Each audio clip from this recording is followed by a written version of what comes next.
You know what I hear when you say that. Welcome to On the Chain. This is Jeff here with co-host Chip. What is going on, everyone? $1 XRP. That is what is going on. Does XRP hit $1? Yes, no, maybe so by June.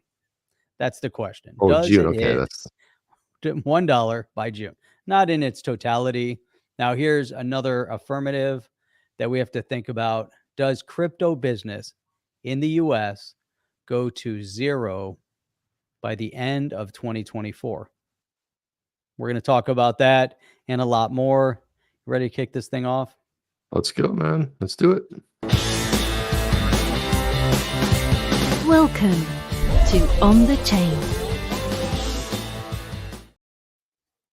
Welcome everybody to On the Chain. Here we are, guys. Another new week to start, which is fantastic. And if you're already on the other side of the planet, world, whatever, then guess what? Know what that means, Jeff?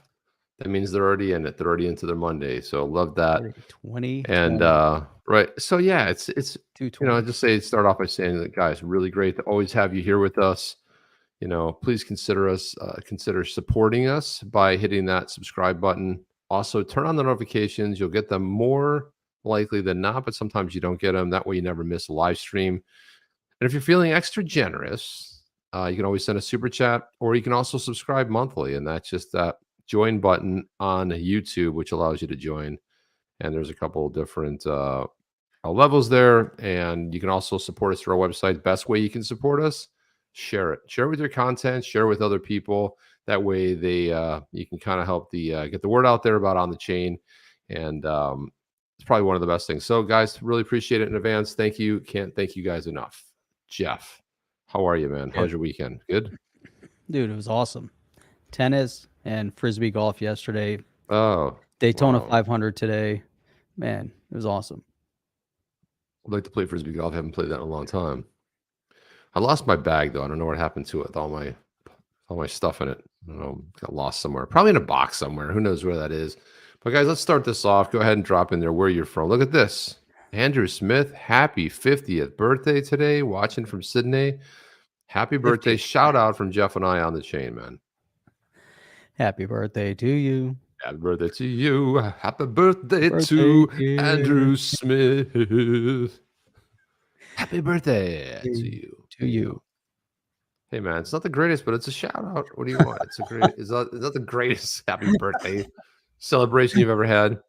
So let's jump right into it, guys. I wanted to throw this one up here just kind of for starters here. But this one, I don't know, this made me chuckle a little bit, Jeff. And I got to get what you think about this. But so this guy, Drew Hickey's put this up. He said, the Illinois Senate bill, SB 1887, would drive out blockchain node operators, miners, and validators, waste judicial resources, and confuse existing law in a quixotic attempt to protect Illinois consumers. Let's examine the mess, right? So more protection from our elected officials. Now, just so you guys know, if you live outside the U.S., this is an Illinois Senate. So every state has its own House, has its Senate, and instead of a president, a VP, it has a governor and a lieutenant governor, which acts very similar type of roles. And every state has its own constitution that adheres to the overall U.S. Constitution. But that's like more protection, Jeff. People are they're trying to protect us even further. So Drew goes on to say, as a preface, this is a stunning reverse course for a state that was previously pro-innovation. Instead, now we get possibly the most unworkable state law related to crypto and blockchain I've ever seen. A shocking turn of events for the tech community in Illinois. SB 1887 focuses on consumer protection.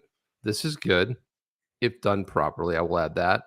But the manner in which it seeks to protect consumers is to require node operators, miners, validators to do impossible things or things that create themselves a new criminal and civil liability at pain of fines or fees. And the act would allow a court, upon the receipt of an order of the attorney general and the state's attorney, to order appropriate blockchain transaction for digital property or for the execution of a smart contract and require a blockchain network. And it goes on, the processes a blockchain transaction originating in the state after any time and effective date shall act as a process of a court-ordered blockchain transaction with the need of a private key for the digital property and blah, blah, blah, blah. I'm not going to get into all this stuff, but here's some of it, Jeff. Subject to fines of 5,000 to 10,000, like period? No, per day. The fact that a blockchain network has not adopted reasonable, available procedures to comply with this subsection B. If you do mine or validate or run a node anywhere, it's subject to 10,000 a day in fines if you don't do something that's generally impossible. So it's like they want you to jump through all these hoops, Jeff, but they're impossible to do. And you can also maybe incriminate yourself and create new problems for yourself. And if you don't modify your blockchain smart contract to accept the court orders, right? Okay. What happens is nobody ever goes anywhere near Illinois. If you want to know, Jeff, just on a great thing. So wait, there's more. He says a court order can order a blockchain transaction as a remedy for a lost key. If the owner loses the key or is dead and the key is unknown to the administrator, order a blockchain transaction to refund a victim in case of fraud mistake. Okay, this kind of stuff just isn't possible with decentralization. So these nut jobs who have zero understanding of blockchain, of cryptocurrency, start making laws and regulations based on legacy type stuff, Jeff. But this is a train wreck. I mean, it goes on and blah, blah, blah, blah, blah, blah, blah. But so, I'm looking at his webpage, Senator Robert Peters. Look at his biography. I don't see anything here that says blockchain expert. I don't see anything with him that's been studious or had studied blockchain. You know what I do see, though, is that we have another detrimental bill presented by someone that doesn't know what he's talking about once again. And, here's an interesting dilemma, for everybody out there. And here's the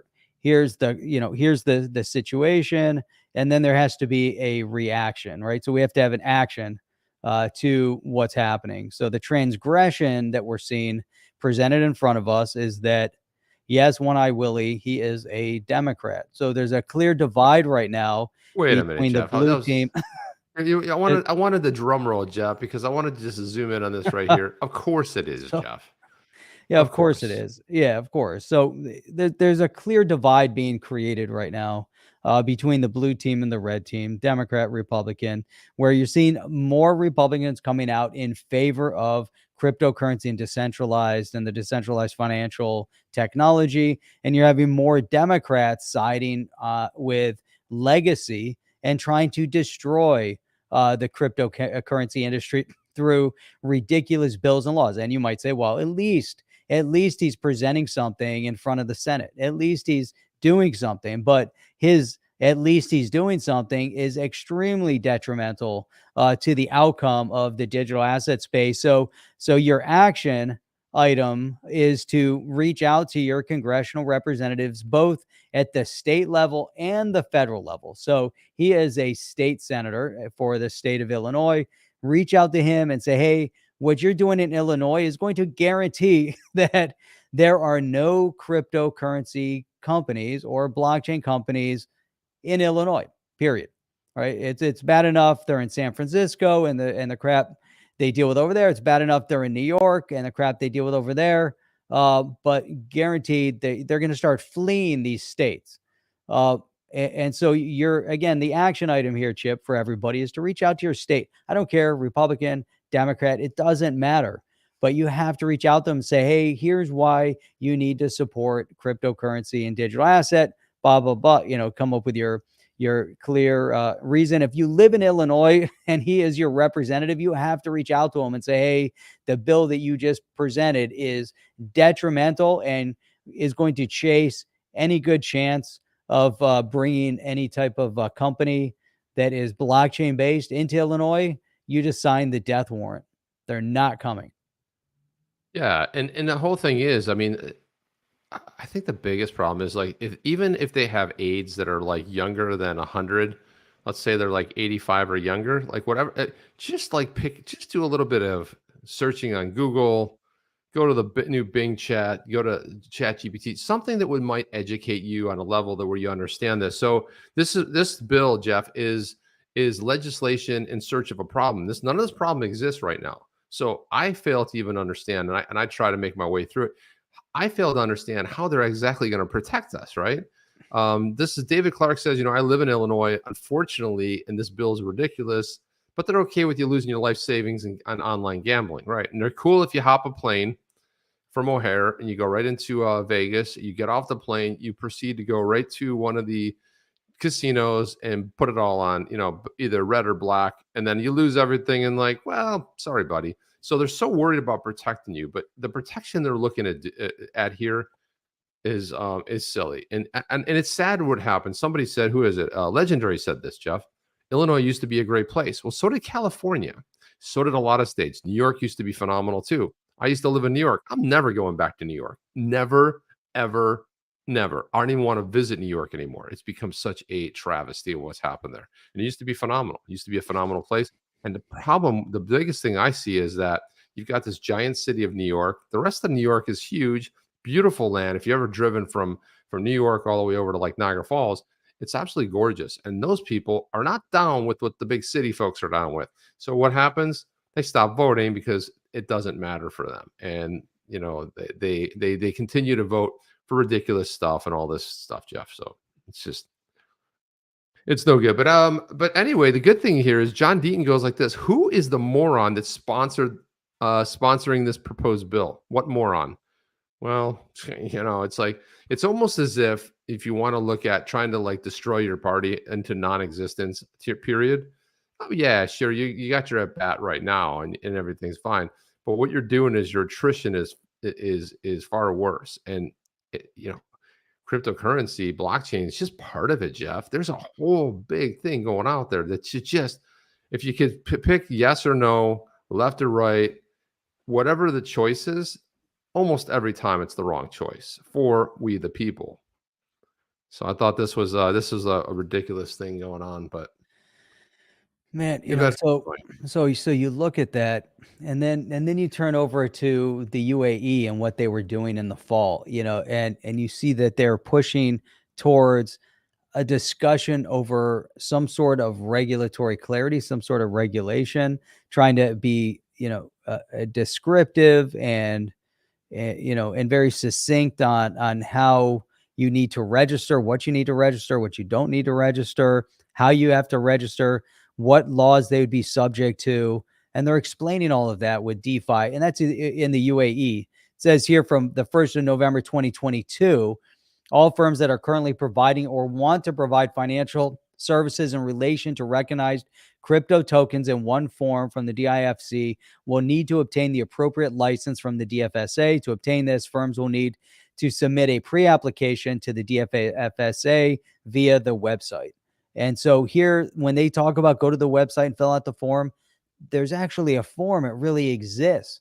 So it's not like Gary Gensler says, hey, come over, you should have filled something out that doesn't exist. It's a fictitious form. There's actually a link, and it really exists over there. And so the UAE countries are moving at lightning speed right now. If you look at what's going on over in Saudi Arabia, in terms of they're building, what was the new city they're building? Al Maharaba something. I forget the exact name of the city. It's going to be massive. And they're building skyscrapers. They're building unbelievable technology over there. And you're going to start seeing decentralized financial infrastructure popping up all over the world. Guess what, Chip? Except for here. Yeah, it's getting to be a shame, man. It really is getting to be a doggone shame, Jeff. But look, I mean, this is what happens. This is what happens. Look, voting has consequences. When you vote for morons, you get moronic legislation. And sometimes when you vote for the other team that's really pro crypto, you're going to wait a long time for them to actually pick up the pen and actually do something. Eric Voorhees put this up, and Eric Voorhees, he's a maxi, a Bitcoin maxi, but he said he also runs Shapeshift. I think he's he's the founder of Shapeshift.com. So let's take a look at this. This is Elizabeth Warren. Out of everyone in Congress, she's the number one appropriator of other people's culture. You just pretend you're somebody else, and then when you're found out and you're found to be less than 0.5% of it, you make up all kinds of new lies. And then what happens? Well, you stay in Congress, and what do? You do what you normally do, which is wreak havoc on everything that's good and holy. So let's listen to her. Tell me if you hear sound, Jeff. Some in the crypto industry say that anti-money laundering rules can work so long as they exempt so-called decentralized entities, the crypto exchanges, lenders, and other financial intermediaries that run on code. In other words, they want a giant loophole for DeFi written into the law Bullshit. to launder money whenever a drug lord or a terrorist pays them to do so.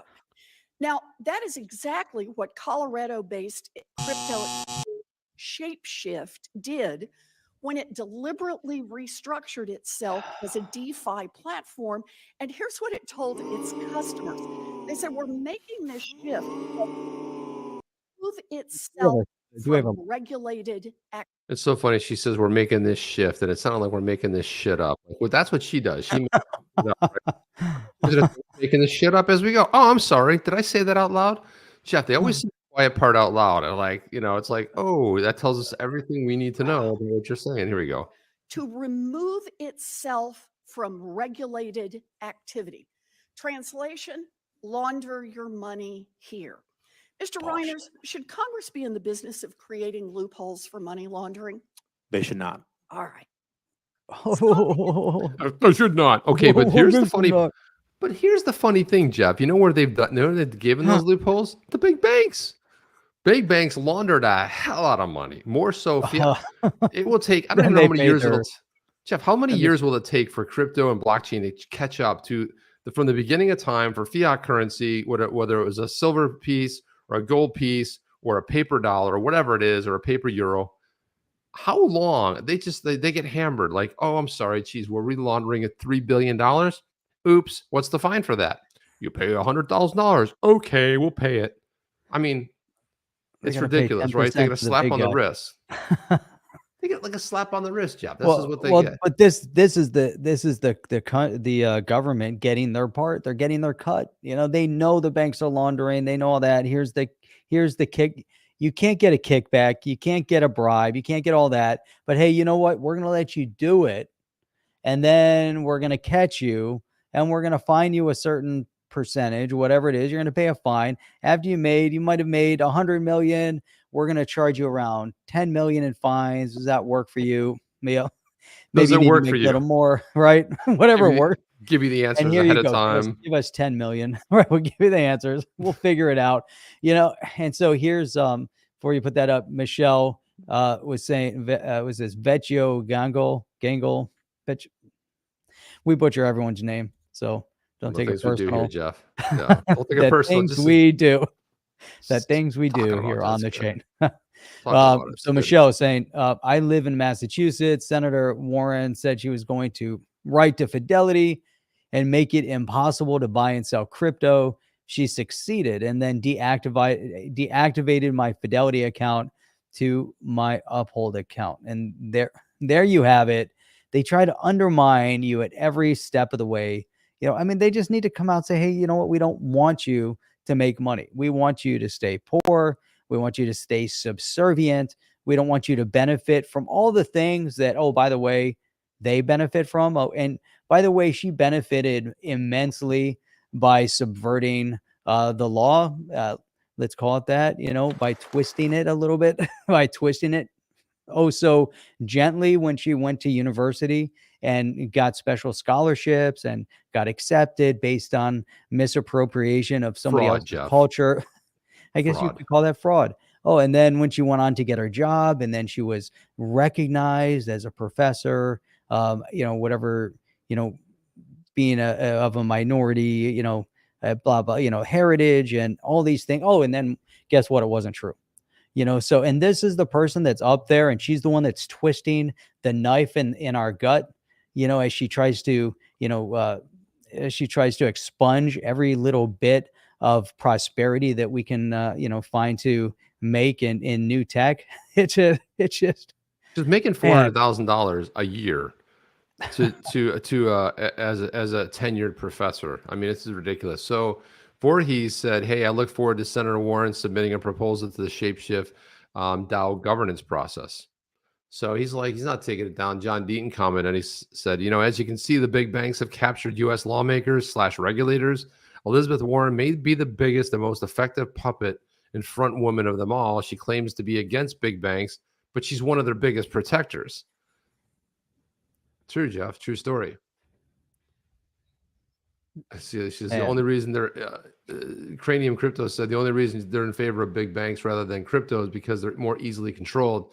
She's nothing more than a regulator disguised as a politician. But a lot of Jeff, a lot of what this comes down to is exactly what you said. They don't want you making money. They don't want you, but why do we need a politician to talk to know for us and choose, listen, this crypto bad, this over here is good? Like, we don't need your help. This is the whole idea of decentralization. We want to get rid of you. We don't want centralized entities. We don't want centralized Congress telling us what we can do and what we can't do. It's ridiculous, Jeff. We need them to shut it. Shut it. Shut it. You remember when they were deciding on the banks, which ones were too big to fail? Remember when they decided which insurance companies were too big to fail? Remember when the big automotive was going through the crisis and they also decided they were too big to fail? But hey, guess what? You know who suffered in every single one of those scenarios? The retail investor got to suffer. The corporate, that were protected by big government, unfortunately. And here this is coming, from us looking at this from a capitalist, perspective and being conservative and capitalist, and then here we have the government is twisting the narrative and deciding, who's going to win and who's going to lose. And that goes contrary to the powers of the market. Let the powers of the market decide the outcome. And as soon as you decide, which is going to be the winner, which is going to be the loser, it becomes super problematic. And especially when it's the government making those decisions, based on them not really understanding the outcome. And it also then, Chip, it being based on which lobbyist group is paying them more, so it's extremely detrimental, to everything. KHUD, it's contrary to the American dream. It's so contrary. It's crazy, and so here we are suffering it. And we've seen this, Chip, how many times over? Hydra, I should say, but yeah, that's exactly what it is. And then, so there's a lot of articles we have today and a lot of stuff we want to get into that really kind of covers this theme of this protection for us and how this is really just pushing. So, I mean, if you just from a micro level, you see what's happening in the state of Illinois. What they just announced, if they want to pass this bill, free to do so, is they've announced nobody in crypto. And Chicago is a pretty big city as far as industry is concerned. There's a lot of no one's gonna even the banks don't want to even be part of it. So they have just announced that we don't want anybody in crypto. All right, fair enough. You're not going to get anybody in crypto. But on the larger level, you have stories like this right here where Bloomberg nails it. This is Bloomberg Crypto, and they say, the U.S. crypto crackdowns prompting battered digital asset firms to look toward financial hubs overseas, clouding the country's position as an industry leader. And the article just backs up this whole idea and this theme, Jeff, is that what you're doing with your stupidity and the fact that you don't understand it, you don't even try to educate yourself, just get out there and start bloviating. And her voice, God, grates me. Like, you could take fingers on a chalkboard. You could take like the worst sound ever, and her voice like still one ups that for me. She's a nut job. She's completely wrong on just everything. I've never really seen anything where she's come out and said, hey, we need to do this. She sits there and she complains and she does this.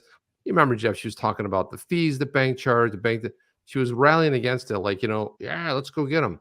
And then nothing happens magically. So that's kind of weird, isn't it? And John Deaton even chimed in on this one. He said, at a time when Russia is cut off from the SWIFT and countries are discussing global trade not being denominated in USD, the SEC is doing everything it can to assure that in reality it happens soon, while also making sure the US is not a leader in the digital asset revolution. And this is just more garbage, Jeff. More stuff. Just as a funny here, I thought I would throw this one up here. But Daniel, who is over there, he's the chief tech officer at Eminence, which is Casino Coin. And he put this up there. He's like, hey, can anyone send me, this was earlier today, can anyone send me 20 XRP? I'll return it at the end of my day. And I saw this and I was like, yeah, dude, I can send you 20. But everybody already chimed in. Neil Hartner is chimed in on this, and he's a senior staff. This is funny because he's a senior staff software engineer at Ripple. He works on the ODL cross-border payments project. And so he said, well, yeah, I only send XRP to people who send me back double. And Daniel's like, sorry, you missed your chance. And then he put up the transaction there that he did send whoever did send him the 20 XRP, sent him 40 back. So I thought that was funny. That he got the staff software engineer over at working on ODL in there. I'm not following them. Man, I'll tell you what, I look at Chip, what's going on, and again, we see our legislators making these stupid statements, while the rest of the world is moving in lightning speed. And so here's another one. Well, and Crypto Eddie brought this up yesterday when he kind of brought up that, not China, but you know what? Hong Kong, this came out December 8th of 2022. So not that long ago. And as of June 1st of 2023, there's some new legislation that had been established over in Hong Kong. And there's so much going on, it's hard to keep up with everything. But here, Hong Kong's Legislative Council has passed a new amendment to its AML, its anti-money laundering and terrorist financing system, to include virtual asset service providers. So they're incorporating it in because it's important when you look at the bigger picture. You have to now start including, okay, we're going to have digital asset exchanges that are part of the bigger picture. The latest legislation will establish a new licensing regime for virtual asset service providers, set to come into effect June 1st of 23. The new amendment will subject crypto exchange service providers to the same legislation as followed by traditional financial institutions. So they're acknowledging and they're doing something. They're making it happen. Is this going to be the end all be all? I don't know. We could look and really get into everything, but here, Hong Kong has been actively working towards establishing a well-thought regulatory groundwork for the nascent crypto market. A policy proposing a regulatory framework and risk-based regulatory direction was published by the Hong Kong government in October under the title Policy Declaration on the Development of Virtual Assets. The government has suggested a number of pilot projects to evaluate and improve the technologies underlying virtual assets. And then we can get in and really but Chip, look at Hong Kong making moves. Japan's making moves. Yeah. You see a lot going on in Europe. You see in Singapore. I mean, all over the world, they're trying to find a path towards regulatory clarity. Yeah, well, here we go, Jeff. Here's another companion type of story. So, not Ethereum, Ripple XRP is second to Bitcoin in Japan. So a lot of people think you look over a U.S. market or whatever your local market is, but if you're in Japan, the number 2 cryptocurrency is XRP. It's not Ethereum.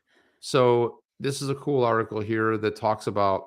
There's a recent study at the City University of Hong Kong revealed the reasons why it's massively popular in Japan. And it's not many. Let me go here. Let's see. Ripple's popularity. So far, it's not clearly known why XRP is a strong community based in Japan. It's not. It's clearly known. Oh, it's clearly known why. Okay, clearly. I was like, why would you write an article about why it's known and then say it's not clearly known? Sorry, it was mine. I tripped up on that. And the company on a similar levels of Bitcoin trumping Ethereum, not only the third most popular cryptocurrency in Japan, according to a study of non-performing asset cases in cryptocurrency in Japan, these concrete reasons beyond the popularity of XRP, the cryptocurrency's association with Japanese VC firm SBI Holdings. Well, there you go, right there. SBI is the primary reason behind Ripple's success in Japan. They found that XRP was a favorite crypto for 25% of respondents, while Bitcoin stood at 26. It's kind of interesting, right, Jeff? Bitcoin 25, right? Bitcoin, the global leader, and then right there behind it is at 25%. You got XRP. It's incredible. Yeah. And Yoshitaka Kitao, the CEO, was part of the Ripple board of directors. And there's part of it too. So, I mean, but it's just, it's incredible, man. It's really, really phenomenal. It is. And look what Hydroponics Allen is saying. SBI Holdings is allowing their clients to invest in crypto on the exchanges. I mean, this is, and obviously we've seen, they're definitely, making some moves there. SBI is the BlackRock of Japan. But where was this other comment here? Here we go. El Jefe, 21% of Americans have owned crypto. How about everyone comes together, sues the SEC and this BS administration? What about the 70 million people decided to come together? Think they might get their damn attention, so that's a lot there. And Legendary brings up they're burning banks and politicians' homes in Lebanon because they can't get their money from the banks. And this is, Right. we've been talking about that also for a little while. And we see them moving. So many countries are moving to digital asset because of the fact that they can't get their money out of the banks, because of the repressive regimes, and the way the devaluation of their currency, their fiat. We saw what happened in Venezuela, and Venezuela had 1,000,000% inflation, and their currency had zero value. And now you're starting to see a resurgence coming out of Venezuela. Somehow they're trying everything to rebuild over there, but much of the money was sent out as much as, as fast and as much as they could send it out of the country. They did, or they were moving it into cryptocurrencies because that's how they could exist and they could live. And Chip, it's so meaningful, and it's mind-boggling that you hear these politicians that out of one side of their mouth they say they want to help people, and then out of the other side they do something completely I different. think it's on both sides of the mouth, Jeff. I think we're like, I It think might we're, be at both sides. so, my brother and I were young when we would go to church, we'd always try to figure out ways to talk without getting in trouble. So we would do this. Does it look like I'm talking? It would be like, yeah, well, yeah, of course it does. You like talk out of one side of your mouth. That's what these politicians do. But I wanted to take this time, Jeff, to thank K HUD for that. Beautiful. Appreciate that. That means a lot to us, man. It really does, especially in this type of marketplace we're in right now. And you know what that's going to get, Jeff? That is going to get the super chat song. Where is it, Jeff? Can we find it? Where is it? Man, we have so many things here. Let's see if I can find it. There you go. Ready? Here it goes. Let's do it.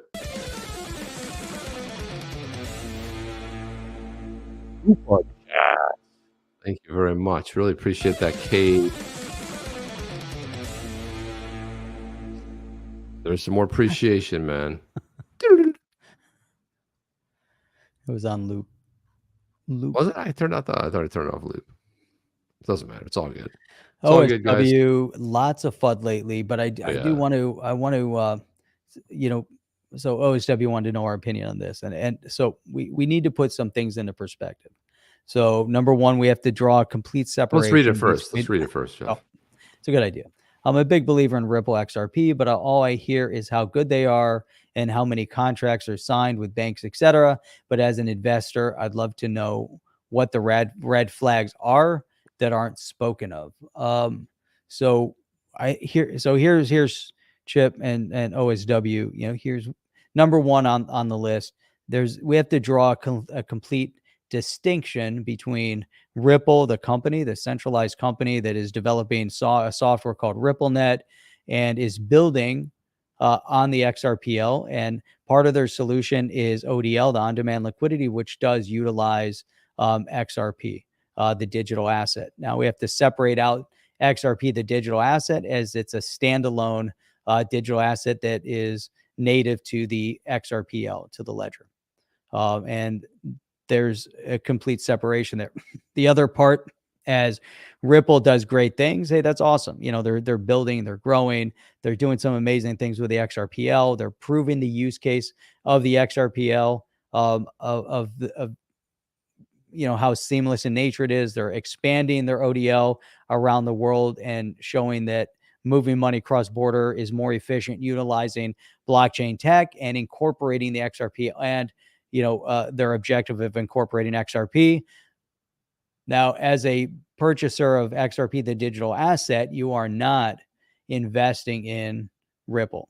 If you want to invest in Ripple, you can go to a website out there. I believe it's called Link2, and Link2 is selling pre-IPO shares in the company. I don't know if Ripple's planning an IPO anytime, but you can actually, I believe you still can. I'm not sure if you can't. But I know at one point they were making available shares of Ripple, the company. That I would say The question is the red flag. So that's you have to understand the separation between the two. When people get excited, and so the other red flag is that there's a lot of hopium or hypium, I should say, in the space as well. We're seeing some of that going on, out there within the community. We have to be very clear and diligent when we look at digital assets and cryptocurrency, and just understand the dynamics of where the market's going. What is the full use case? What could potentially propel the market forward? We look at some of the top movers in the space, like Bitcoin, Ethereum, XRP, the XRPL. XRPL is very unique and different in the space. It has some amazing technology. Chip and I were talking about one component of it called rippling, which is what helps make the movement of one currency to the other possible. But I think that's one aspect that you have to look at it from, is that cryptocurrency and blockchain tech, we're still kind of in that toddler phase. It's growing fast as we see things going around the world. But we're kind of at that point right now, with needing regulatory clarity. And there's some things that are infringing on our rights in this country to hold and invest in digital asset and cryptocurrency. Exactly. Chip, you comment as well. No, I mean, I think you said I think you pretty much hit everything there. And I would say that maybe, the big red flag is why the SEC chose to go after Ripple with this lawsuit, and what was behind all that. And again, the banks have already publicly stated in the U.S. they're not using it. But the biggest growth of Ripple and their software, now, if you've noticed all the layoffs going on, right? The only two big companies that I know that haven't done it, Apple has let all their contractors go. However, they haven't had any major layoffs. But if you look at the Amazons, the Microsoft, and all that, there's a pretty big reduction in the workforce. But you know where there hasn't been a reduction? With Ripple, the company. They're hiring like crazy. They're on this hiring spree. They're not laying off. They're doing very well. They're well financed. They don't have any issues. But they've Brad Garlinghouse has publicly stated that the biggest growth sector has become, the last 2 years, it's doubled and tripled where they were. And it's largely been outside the U.S. So all that growth is coming from outside the U.S. because obviously put a little damper on what's going on in the U.S. Banks don't want to be involved. But again, once that is settled and they'll come off the sidelines and they'll be all over it. I wanted to add this one here. Laurel Missick said, but aren't all the off and on ramps of the cryptos the banks, because the transfer of money goes through cards and SWIFT? I mean, part of that is right. But I think that when we think about on ramps, off ramps, right now it's legacy. So we're taking legacy system, which is your bank. You purchase the crypto, and then when you want that crypto to be able to use whatever it is, and it could be XRP, Ethereum, Bitcoin, when you want to then take that and be able to purchase things with it, then you go back and sell that said digital asset, and then it ends up back in your bank. However, SWIFT doesn't have really much to do with that. SWIFT is a messaging system that was invented in 1974 through all the conglomerate of banks, and it's just like an email system. It's like, hey, here's how much money it is, make that debit. And then we have the Nostra Vostra accounts that are like these treasury accounts that are set up, and they have to fund them. That's why there's all this wasted money sitting on the sidelines out there. One of the things that Ripple technology eliminates. And then when we think about cards, yeah, there could be two Visas in the game, MasterCard's in the game, Amex is in the game. A lot of the European cards are in the game because they realize that, hey, at some point, this might not be a very popular thing, but think of it this way. We don't need on-ramps. We don't need off-ramps if everybody takes digital assets. There was a really good story where the Sum wallet is now setting up point of purchase so that you can go ahead and scan a code and boom. So in that case, you don't need an off-ramp. Just go into a place that accepts it. And this is going to become more popular. So you won't really necessarily need that off-ramp. It's just about the adoption. So you take your phone, you click on a button, you scan a code, and you send the money.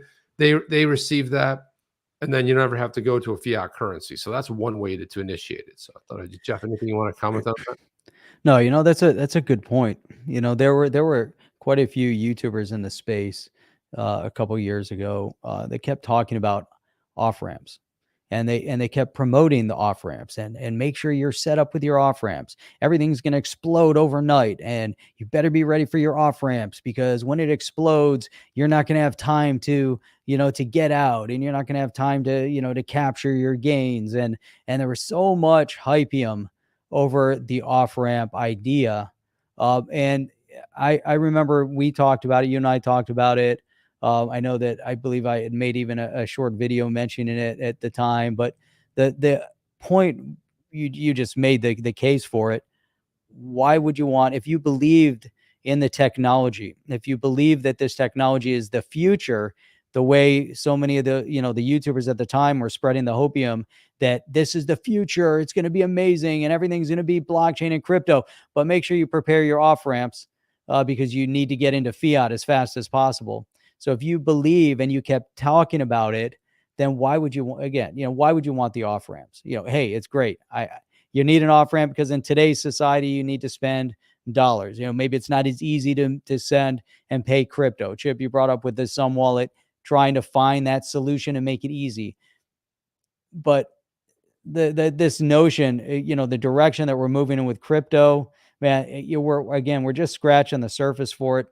If you're in it, for the long-term technology, that this is the future, that this is at least part of the future, then hey, that's part of it. But if you're in it for a short-term gain, and you're just trying to make fast money, I don't know. I think, people, with anything, whether it's penny stocks or, shorting the market or meme stocks, there's always going to be opportunities to make short gain.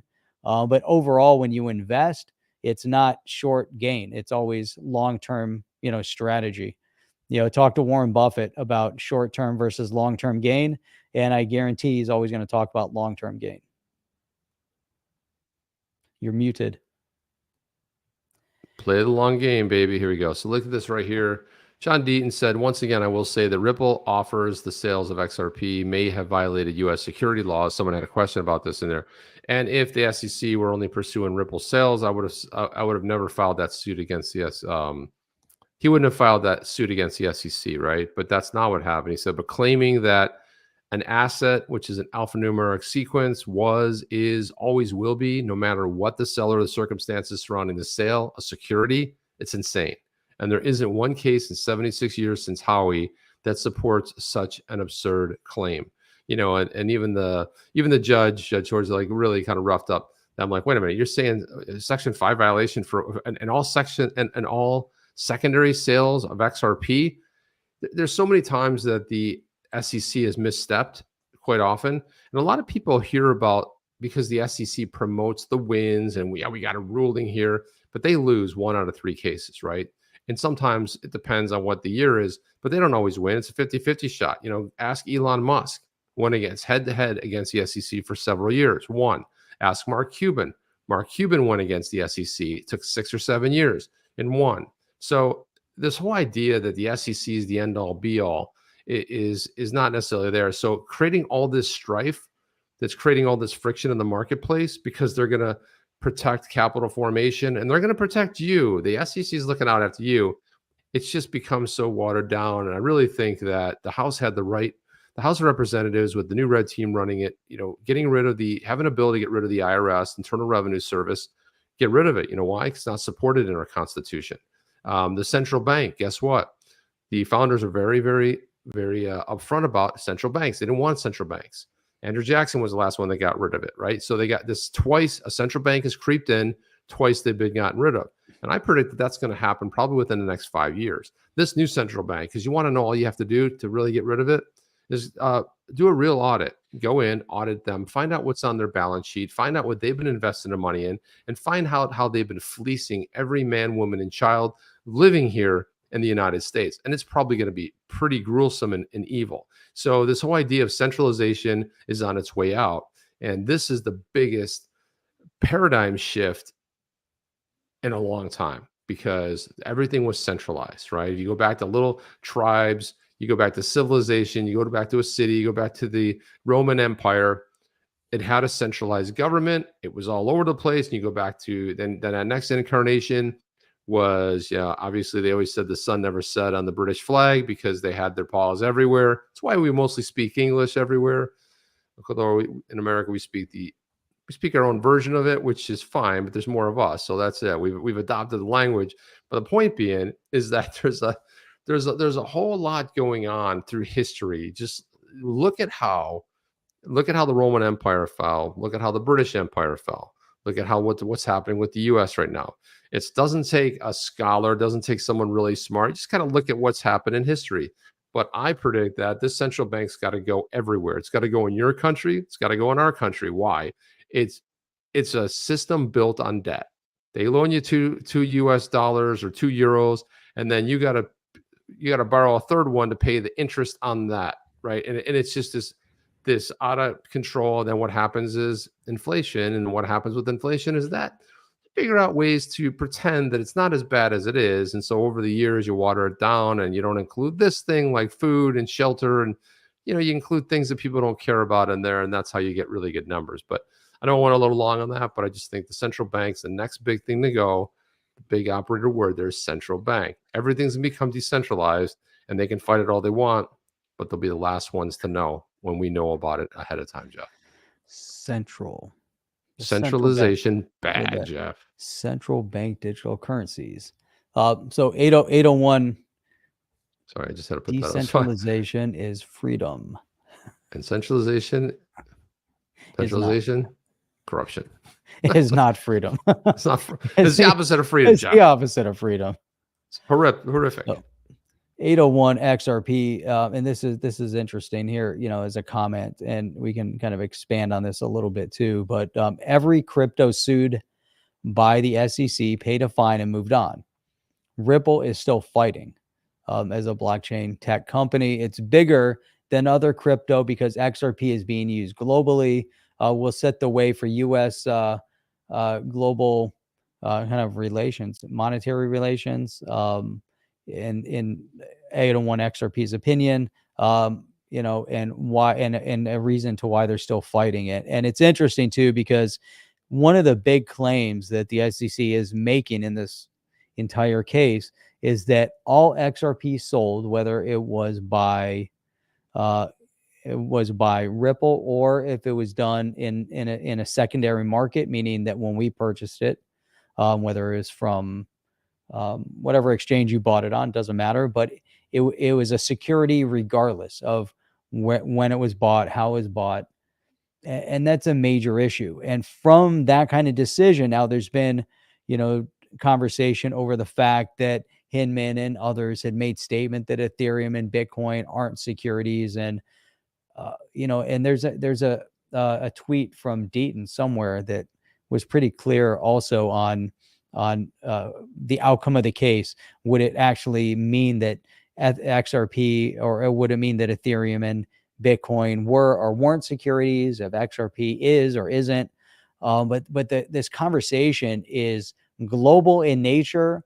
The impact that will be felt based on the outcome of the SEC v. Ripple case, but it's not just impacting Ripple, and it's not just impacting XRP, because the outcome of the case will impact all digital assets.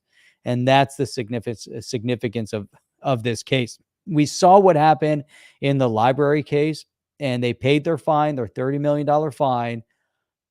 But the outcome of it is also library. They pay, was it 30 million? Kraken paid 30 Oh, million. Kraken paid 30 million. What did library pay? I don't think they paid anything yet. Oh, they didn't pay. They're closing out shop. No, that's right. Yeah, it did. So is there a fine? There isn't. But the sale of the library in the secondary market wasn't considered a security. So whatever the outcome is, but I think that's, that was an important fact there. Now, here's something interesting. Chip One Eye Willie said, I sent $5,000 using JP Morgan to a family member from New York to Brazil. The money was received in one fast month. It's quick. Yeah. Welcome. Spot on. Meanwhile, the biggest bank in Brazil leverages, XRPL and everything else. But again, you're going traditional to traditional, and JP Morgan has a JP Morgan coin or whatever that token is. This is kind of along the same lines of the theme we have going on tonight. But Crypto Slate put a tweet out saying that Kraken and Custodia Bank CEOs say that regulators ignore their warnings about scams and fraud. This is Caitlin Long, which runs Custodio Bank, and then you've got Jesse Powell, he was the CEO of Kraken, but he's since gone to he's now running the board. And it says that they were trying to do the right thing by warning regulators of possible scams, and it basically blew up in their faces, right? In the sense that Custodia was looking to be a federally regulated bank. And so what happens, like, hey guys, there's a problem over here. So what do? Attention, boom, problem right over here. And they obviously, this is where Kraken paid that $30 million. Jesse Powell put this out, Jeff, and tell me if this sounds familiar to you at all. Jesse Powell says, I have a theory. Regulators let the bad guys get big, blow up because it serves their agenda. Number one, destroy the capital / resources in the crypto ecosystem. Number two, burn people, deter adoption. And number three, give air cover to attack good actors. And then the bad guys are actually on side. Good guys are the enemies. Thoughts on that? I think he's spot on. Sounds like what we said here, Jeff. It sounds like very much like our theory that we've talked about here. It's very, very clear in the theory that we've had with this whole thing. And and it's interesting too, because we've seen, even yesterday, we're talking about how they went after the NBA player, and they're trying to single out the and really it was how he went out and promoted it, but they're trying to single out the stable coin. And now in this case, with Kraken, Jesse Powell, I mean, that guy, he's spot on with this. He knows. He's in the know. He knows. We all know. Everyone knows. Even the regulators know. We know. We're watching you. You're going to go down. You're not going to survive it. You might seem like you're winning for a while, but don't worry. We the people, we're a hardy bunch, and we are the majority in every single country. So there you go. There's that. And they go down in 2024. That's done. Yep. So here's Stu Alderati, general counsel of Ripple, said, to the extent, I like this one, to the extent that the mere will of an agency official or an agency itself is permitted to exceed the authority granted by law, the government becomes an autocracy. Against this threat of officialdom unchained, and the courts have always been vigilant. He's pulling this from Jones versus the SEC from 1936, and he's making a really good point right here. And this is kind of where we are in 2023, where it doesn't matter if you have a video of it. It doesn't matter if someone just said it 3 seconds ago. Like, I didn't say that. That didn't happen. It's like, you can't change facts. Facts don't really give a shit about your feelings. Facts are facts. And guess what? We have them. They're on our side. And that's really largely why I believe that, someone had a comment in there. Jeff and I believe that the Ripple case would never have been settled. There's nothing to settle. They went after with a really pretty bad, I would say, case, that they brought against Ripple, the SEC brought against Ripple. And John Deaton said in one of the tweets we just talked about, that said, yeah, you could argue that at one point it wasn't totally decentralized. Great, pay the fine. And that's probably what's going to happen. It's going to split the baby. You guys pay a fine. The SEC will go out there and say, we were out there and we got a fine and we won another, and the hammer came down. But on the flip side of that, yeah, no secondary sales of XRP. They've already talked about it, Jeff. You brought this point up, which is a really great point that gets lost on everybody. In the library case, when John Deaton went into court and he asked to talk, and he went in and said, and the judge said, are we talking about secondary sales? I think even the SEC, we can all agree that those are not securities, right? And the SEC is like, yeah, I guess, right? They already admitted it, okay? That right there is big. And you're going to see the same thing where secondary sales, not securities. And Deaton makes that same point. But I thought that was a good one, Jeff. Your thoughts? No, I think it is good. I think this is really important. It's really, really critical, that we look at these elements, because, Brett King is just super happy, that the SEC is protecting him and, and everybody else from Paul Pierce, because he was a, big threat, as were the Kardashian, whichever Kardashian it was, I don't know, big threat. Got to be careful, just always problematic. JB Heavy Equipment Services said Yellen and Gensler talk about how crypto is highly manipulated, but yet the stock market is as well, with hedge funds borrowing stocks. What's the difference? When we look at traditional finance and the legacy financial infrastructure, Chip, you brought up with the banks and the fraud and just everything else, and they just go on and pay their fines and they move on. Crazy. That's how money's moved. That's how it gets funneled through all the different hands. Jeff, I would like to take the time right now to do a little bit of a kind of a little break. It's at the end of the show here, but I thought I would put this in here. But the Badass Yetis, which is our upcoming NFT project, put out our very first tweet here, and here's what it said: "What up, NFT aficionados? Chip and Jeff from On the Chain podcasts are about to drop the Badass Yetis NFT series. Multiple tribes of fierce Himalayan creatures are coming your way. Follow the updates. Follow us for updates and get ready for the ultimate ride. Let's do this." And we tweeted out four images of these badass Yetis, but there's one of them right there from one of the tribes. We got another one over here, looking pretty badass here.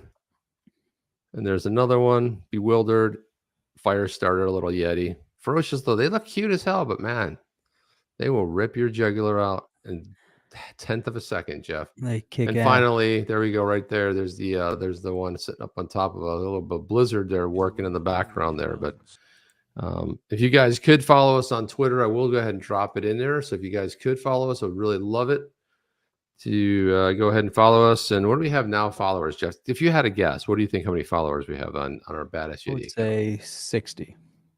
And you are really good, Jeff, because we have 61 right there. 61. There we go. It's gaining some momentum. That's awesome. You shared a couple new ones that are out there, which is pretty cool. There's a lot that goes into this. This has been, it's been a interesting journey so far. Excited to share more. Excited to start sharing the backstory on the Yetis as well. So if you guys haven't heard it yet, I think this will be interesting. I'm going to, Chip, put that up there. Let's play our brief summary kind of movie trailer. Let's do that, Jeff. To the Badass Yeti. There lies a legend of a creature like no other. For generations, the 10 tribes of the Badass Yeti have lived in seclusion, steeped in customs and traditions that have been passed down for centuries.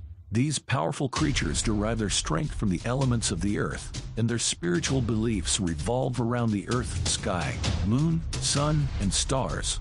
They are the guardians of their mountain home and will stop at nothing to protect it. But as the world changes and the environment is threatened, the Badass Yeti must embrace technology to preserve their way of life. They turn to XRP technology to symbolize their values of speed, efficiency, transparency, and connection to their environment. With some tribes leaving their mountain homes and others disappearing through attrition, the future of the Badass Yeti is uncertain, but their passion and determination to protect their culture and their tribes remain as strong as ever. Amidst the folklore and mythology surrounding the creature, different cultures and traditions have imagined the Badass Yeti using a wide range of weapons. They will do whatever it takes to defend their home and the natural balance of their world.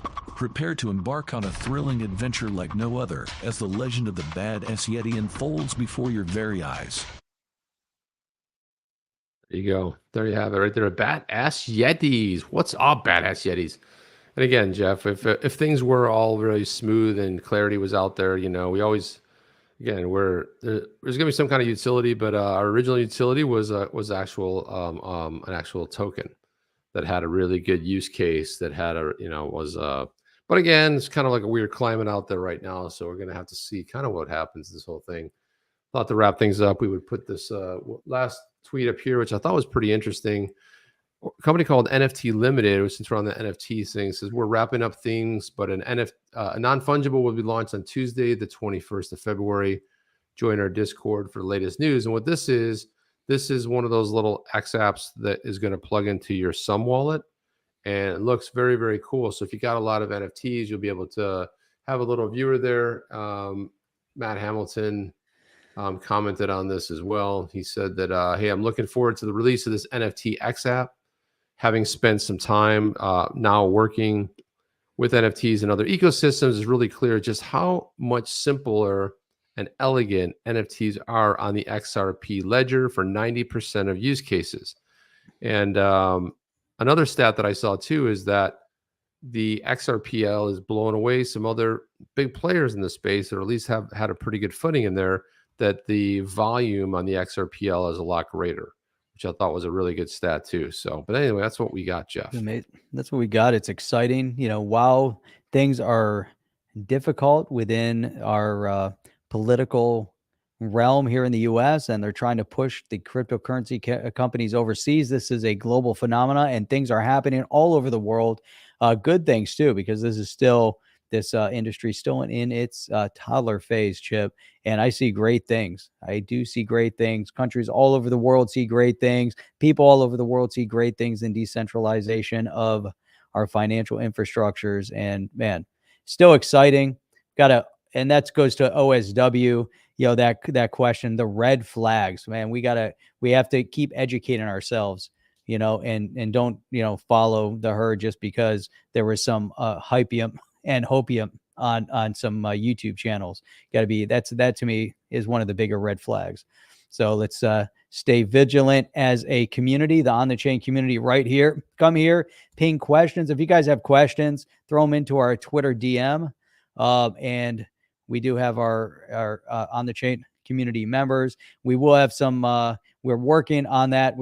Chip and I have to pinpoint the date for our On the Chain community member event. So we'll tell you guys about that hopefully soon, hopefully in the coming week. But that's it, Chip. That's all we got, with the best and the brightest in all of the cryptocurrency YouTube space right here with us here on the Chain, Chip. Yeah, that's it, guys. We'll see you back on Wednesday night. But listen, have yourselves a great week. And of course, come on back down here. Make sure you subscribe, hit that like, and you'll get notified when we go live. So looking forward to spending some more time with you guys on Wednesday, and then again Saturday morning. But that's all we have. Chip and Jeff out. See you guys. Are you down with OTC? Please like, subscribe, and click the bell to be notified when the next video drops.